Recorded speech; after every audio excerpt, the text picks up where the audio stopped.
Oil continues its climb. Within the next few years, gas prices could hit $7 a gallon. And that could force 10 million vehicles off the road as American families simply cannot afford to pay for gasoline. That is the finding of a new report from CIBC World Markets. Joining us now, the author of that report, Jeff Rubin. All right, Jeff, so let's just explain exactly what you're saying here. These are 10 million cars because the drivers won't be able to afford gasoline, right? That's right. We're now predicting that oil will be $150 next year and $200 by 2010. That means that we're 2 years away from probably a 70% increase in pump prices. We'll be seeing roughly $7 a gallon gas, and at that gas level, we suspect that 10 million Americans will be taking the exit lane off the roads, an unprecedented decline in post-war history. Now, are those Americans, when we talk about what this means for the auto sector, are those Americans who are driving old, already used jalopies here, or are you talking it's a combination of okay. both. It's the scrappage rate, which is getting rid of those old wrecks that are gas guzzlers. Yep. But it's also vehicle sales falling from right now 14 million to probably around 10, 11 million. And those are the levels back to the 1980s. It's also about Americans who stay on the road driving about 15% less. And it's also about changed vehicles. SUV and light trucks, which just 2 years ago were 60% of new car sales, will fall to less than half of that in the next couple of years. You know, logically your numbers make sense, but realistically, come on. People will have no choice. They've got to get to work.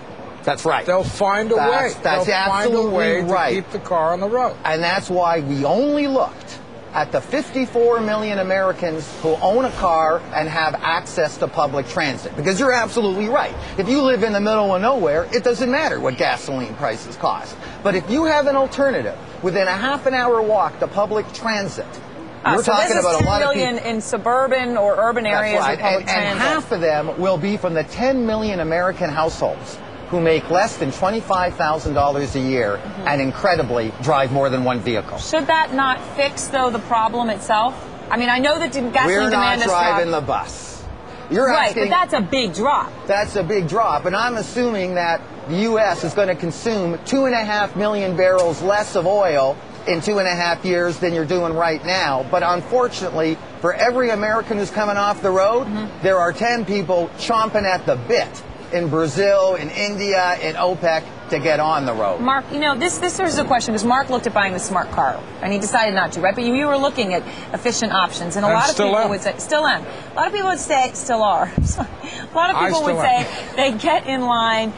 The Prius in certain places is a 6-month waiting list. GM has this Volt, but it may not come for another couple of years. What is the fastest? How quickly could we get real mass market options of a hybrid or something else? We're probably 5 to 10 years away from that making a significant dent.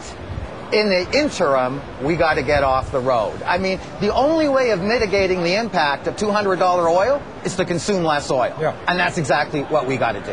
Yeah. But, you know, Aaron's point about are there enough cars available, also there's an infrastructure problem. Exactly. You know, the city transit system is not designed don't have a lot of cars. Exactly. No. And that's why. And it uses gasoline, and that's why we only looked at the 54 million Americans who have an alternative. But in time goes by, more and more Americans have to have that alternative. We've got to divert billions from highway construction to light rapid transit. Oh, you know what that means, Mark?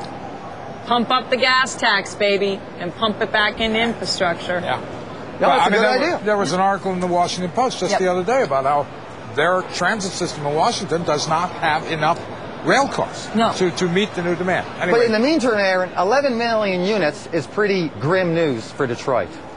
Yeah, like they didn't already have a lot of grim news. Jeff, thanks a lot.